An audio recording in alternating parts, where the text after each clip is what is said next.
Olá, amigos, bom dia! Que Deus abençoe a nossa quarta-feira. Sejam todos bem-vindos ao meu canal. Damos início agora a mais um episódio do Devocional A Boa Parte, seguindo com o estudo do Evangelho segundo Mateus. Hoje vamos iniciar o capítulo 10. Lembrando que todos os capítulos anteriores estão disponíveis aí no meu canal, em uma playlist dedicada a esse estudo. Já deixa sua Bíblia aberta, Mateus capítulo 10, que nós vamos ao texto. Mas antes, eu quero convidar você a se inscrever no meu canal, deixar o seu like, o seu comentário e compartilhar com os seus amigos. E uma observação, a minha voz ainda não está 100% recuperada. Então peço a compreensão de todos, caso eu não consiga me expressar da forma correta ou caso você não consiga entender alguma palavra, caso a voz venha em algum momento falhar. Bem, vamos então entender algumas coisas. O capítulo 10 de Mateus descreve as orientações que Jesus deu aos seus 12 apóstolos. A orientação no que diz respeito a como ajudar as pessoas, que tipo de pessoa eles deveriam ir atrás, como eles deveriam ir, as precauções, os alertas, as promessas, as recompensas que Jesus deu, ou que Jesus disse aos seus 12 apóstolos. Lembrando que, lembrando não, explicando, porque muitos não sabem, mas para ser um apóstolo era necessário ter convivido diretamente com Jesus, ter visto Jesus e ter sido enviado por ele, no sentido literal da palavra. E esses 12 que vamos ler os nomes aqui estão encaixados nesses quesitos. Eles conviveram com Jesus, estiveram com Jesus, viram Jesus e foram enviados por Jesus para a missão evangelística. Tanto é que quando Judas ele cometeu suicídio, já não eram mais 12, sim 11. E Pedro, juntamente com os demais, decidiram colocar um substituto, né, no lugar de Judas. E eles oraram ao Senhor e tinham um critério. Você pode ler isso que eu estou falando? Não agora, mas deixar anotado para conferir. Sempre é bom você conferir o que estamos falando, ensinando na palavra de Deus. Mas essa questão do substituto de Judas, você encontra em Atos, no capítulo 1, do versículo 12 ao 24. Eles oraram e eles chegaram a duas opções, que foi José, chamado Barsabás, e Matias. E tanto um quanto o outro, as duas opções, eles tinham algo em comum. Eles, quer ver só, vamos achar aqui o verso 21. Sendo assim, olha o critério, é preciso que escolhamos um dos homens que estiveram conosco durante todo o tempo em que o Senhor Jesus viveu entre nós. Então tinha que ser alguém que viveu com Jesus, viu Jesus, teve uma experiência com Jesus. E eles oraram e a escolha foi Matias, o substituto de Judas. E acrescentamos aos 12 Paulo, que também viu Jesus, né? Espiritualmente falando, ele teve a experiência com Cristo no caminho de Damasco e foi por Cristo enviado ao trabalho evangelístico e à operação de milagres e tudo mais, imbuídos da autoridade do próprio Senhor Jesus. Logo, o termo apóstolo, o título, entre aspas, apóstolo, já não é empregado nos dias de hoje. Na tradição da igreja cristã, você não vai encontrar a figura de apóstolo, tirando esses 12 mais Paulo, como eu coloquei agora há pouco. Isso é para você ter um entendimento e um esclarecimento. Agora vamos ao texto. É um texto bem longo, não vamos ler todo o texto. Nós vamos a alguns detalhes hoje. Mateus capítulo 10. Jesus, tendo chamado os seus 12 discípulos, deu-lhes poder para expulsar espíritos imundos e curar todas as doenças e males. Olha que interessante, algo me saltou aos olhos aqui agora, eu não havia pensado nisso antes. No momento da escolha dos apóstolos e no momento em que Jesus os enviou, Jesus deu poder para que eles expulsassem demônios e curassem os enfermos.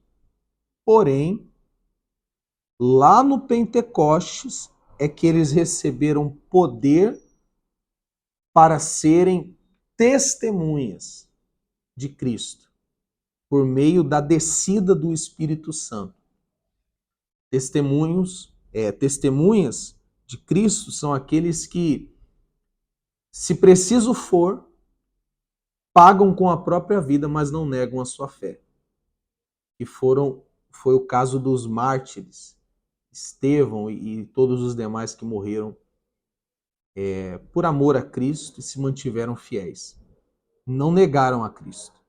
Então, apesar desses 12 terem poder para expulsar demônios e curar enfermos, eles ainda não tinham o poder para serem testemunhas ou disposição para pagarem com a própria vida se preciso. Por isso que Pedro, ele negou Jesus. Porque ele ainda não havia recebido o poder de ser testemunha. Esse poder veio depois, com a descida do Espírito Santo. Muito interessante isso. Agora vamos aos nomes dos apóstolos. E são estes os nomes dos 12 apóstolos. Primeiro, Simão, chamado Pedro, e André, seu irmão. Tiago, filho de Zebedeu, e João, seu irmão. Filipe e Bartolomeu. Tomé e Mateus, o publicano. Tiago, filho de Alfeu, e Tadeu. Simão, o Zelote, e Judas Iscariotes, o mesmo que traiu a Jesus. Então aqui nós temos a lista, o nome dos 12 apóstolos, os 12 enviados de Jesus. Agora nós temos aqui algumas curiosidades, algumas reflexões sobre os 12 apóstolos. E a primeira delas é a seguinte: quem está escrevendo esse livro é Mateus, um dos 12. E Mateus, quando vai dar a lista dos nomes dos apóstolos, os únicos que ele, depois do nome, acrescenta um adjetivo, uma qualidade ou um defeito, enfim, é o próprio nome dele, é ele mesmo, e Judas. Veja comigo o verso 3. Mateus, o publicano. E o verso 4. Judas Iscariotes, o mesmo que traiu a Jesus. Mateus conhecia de perto todos os apóstolos. E ele via os defeitos de cada um. Por exemplo, Mateus sabia que Pedro era explosivo, era impulsivo, esquentado, né? Mateus sabia disso. Mas Mateus não colocou aqui Pedro, o impulsivo. Não, ele só colocou Simão, chamado de Pedro. Outro exemplo, Mateus sabia que Tomé tinha aquela dificuldade de crer. Ele era muito razão, ele precisava ver para crer. Mas Mateus não colocou aqui Tomé o incrédulo, Tomé, o duvidoso, que duvidava. Não, ele só colocou Tomé. Olha que coisa maravilhosa. Ele não, mesmo conhecendo os erros, ele não expôs o erro, os defeitos, as personalidades dos 12, ou pelo menos dos 10. Ele colocou a dele e a de Judas. Qual era a dele? Como ele se referiu a ele mesmo? Mateus, o publicano. E um detalhe, não era algo bom. Não foi um elogio a ele mesmo. Ele não colocou Mateus o bom, Mateus o escritor de um livro, Mateus o sábio. Não. Ele colocou Mateus o publicano. Ele fez questão de colocar um registro do seu passado. Passado ruim, passado mal visto por todos, especialmente pelos judeus. Pois o publicano, presta atenção nisso, o publicano era um judeu que trabalhava para os romanos, coletando os impostos dos demais judeus. Logo, ele era um homem odiado pelos judeus e considerado um traidor. E ele fez questão de citar isso. E acredita até como testemunho para mostrar da onde Jesus o tirou e que Jesus o amou apesar dos seus defeitos. Muito legal isso. E ele falou também de Judas. Judas Iscariotes, o mesmo que traiu a Jesus. E aqui ele não estava falando mal do seu companheiro. Ele estava simplesmente expondo uma realidade que todos nós já sabemos, que Judas de fato traiu Jesus. E eu não acredito que ele tenha colocado isso com alegria, com prazer. Com certeza ele muito se entristeceu ao saber que um dos que estavam ali com eles de noite haveria de ser ou foi o traidor.